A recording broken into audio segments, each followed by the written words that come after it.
Assalamualaikum warahmatullahi wabarakatuh.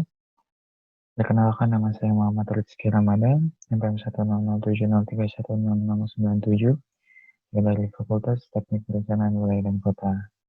Hari ini saya akan melakukan sebuah presentasi mengenai penelitian yang sudah saya lakukan, yang berjudul kajian penerapan pariwisata halal di kawasan strategis pariwisata nasional Ciwidey berdasarkan analisis fajilogik.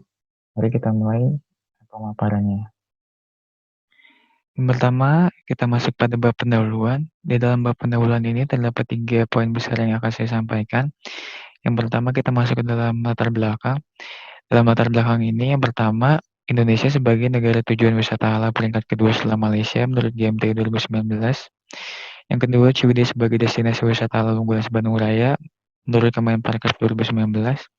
Kemudian ada potensi wisata muslim mancanegara di KSPN Ciwidey berdasarkan dari 3 benua, yaitu MENA, Asia Pasifik, dan Eropa.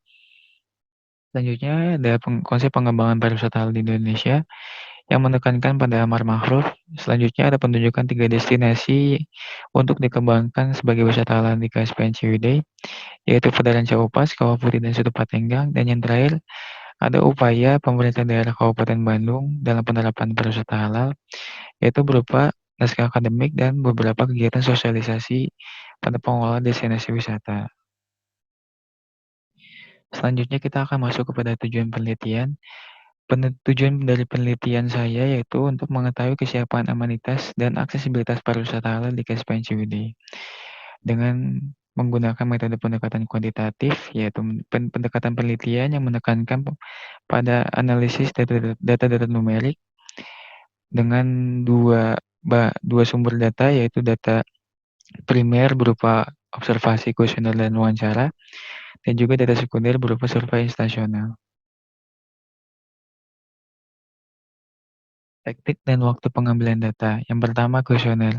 Dalam kuesioner, saya menggunakan teknik probability sampling, disebarkan melalui Google Form dari tanggal 26 Oktober 2020 sampai pada tanggal 6 November 2020 dengan jumlah responden sebanyak 60 orang. Kemudian wawancara. Dalam wawancara ini saya menggunakan teknik purpose sampling dengan 4 orang responden, yaitu 3 orang pengolah destinasi wisata dan 1 kepala bagian destinasi pengembangan wisata di Sparbud Kabupaten Bandung. Selanjutnya, mari kita masuk kepada bab tinjauan pustaka. Yang pertama ada tinjauan umum pariwisata halal, di mana wisata halal merupakan sebuah complementary service untuk memudahkan wisatawan muslim menikmati kegiatan wisata. Pelayanan wisatawan muslim dalam pariwisata halal merujuk kepada aturan-aturan Islam. Yang kedua ada fuzzy logic.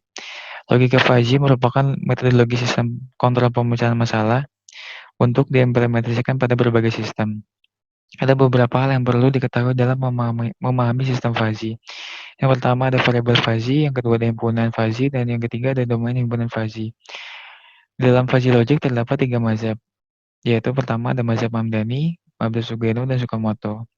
Kemudian kita akan masuk ke dalam langkah-langkah penggunaan fuzzy logic. Dalam penelitian ini, saya membagi langkah-langkah tersebut menjadi 4. Yang pertama, yaitu membuat indeks data hasil kuesioner menggunakan skala Likert 5 variabel. Yang kedua ada proses klasifikasi. Yang ketiga ada proses inference, yaitu penentuan aturan dasar. Dan yang terakhir ada proses defuzzification, yaitu merupakan proses pengubahan data-data fuzzy menjadi data numerik. Selanjutnya kita akan masuk ke dalam tahapan hasil dan pembahasan. Dalam tahapan ini, saya membagi hasil perhitungan indeks kuesioner menjadi 2 variabel besar, yaitu variabel amanitas dan aksesibilitas. Dapat dilihat hasil dari indeks kuesioner tersebut pada tabel di sebelah kanan. Selanjutnya merupakan proses dari fuzzification.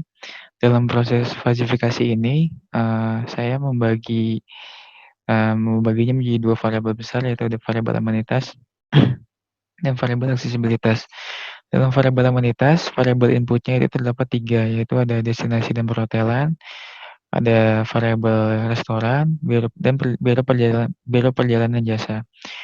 Dan pada variabel aksesibilitas terdapat 2 input variabel, yaitu ada variabel input informasi dan variabel input keterjangkauan. Selanjutnya kita akan masuk ke dalam tahapan inference atau, penentuan aturan dasar dalam falsifikasi. Dalam proses ini, eee, variabel amanitas dan variabel aksesibilitas memiliki jumlah aturan yang berbeda, sesuai dengan fish input dan domain yang digunakan dalam penelitian. Sehingga untuk aturan implikasi amanitas terdapat 27 aturan dan untuk aturan implikasi aksesibilitas terdapat 9 aturan. Selanjutnya kita akan masuk ke dalam proses defalsifikasi. Melihat dari proses defalsifikasi ini, hasil dari output amanitas maupun output aksesibilitas telah menunjukkan kesiapan yang baik pada 3 destinasi wisata. Jadi jika kita tarik secara keseluruhan, KSPN Ciwidey telah memiliki kesiapan yang baik dalam penerapan pariwisata halalnya. Sehingga, apabila kita simpulkan, KSPN Ciwidey telah memiliki kesiapan yang baik dalam penerapan pariwisata halal. Dilihat dari, hasil analisis pada 3 objek wisata yaitu Ranca Upas, Kawah Putih, dan Situpa Tenggang. Namun untuk memaksimalkan potensi tersebut, masih perlu adanya pengembangan pada variabel amanitas di 3 objek wisata, yaitu pada indikator penyediaan paket wisata halal pada destinasi wisata Ranca Upas dan Kawah Putih, serta perlu diperhatikan kelayakan tempat ibadah untuk umat muslim seperti masjid maupun mushola di kawasan Kawah Putih dan Situpa Tenggang. Kemudian juga masih perlu adanya pengembangan pada variabel aksesibilitas, yaitu pada indikator penyediaan tour guide dan transportasi yang maksimal pada destinasi wisata Ranca Upas dan Kawah Putih, serta masih perlu adanya pengembangan pada teknologi informasi pada destinasi wisata Situpa Tenggang. Dan juga pemerintah perlu memfasilitasi wisata dalam forum komunikasi yang digunakan sebagai sarana untuk pelatihan, sosialisasi dan monitoring, dan juga pelaksanaan program pariwisata halal. Sekian pemaparan dari saya, terima kasih atas perhatiannya. Mohon maaf apabila ada kata-kata saya yang salah. Akhir kata dari saya, wabillahi taufiq wal hidayah. Wassalamualaikum warahmatullahi wabarakatuh.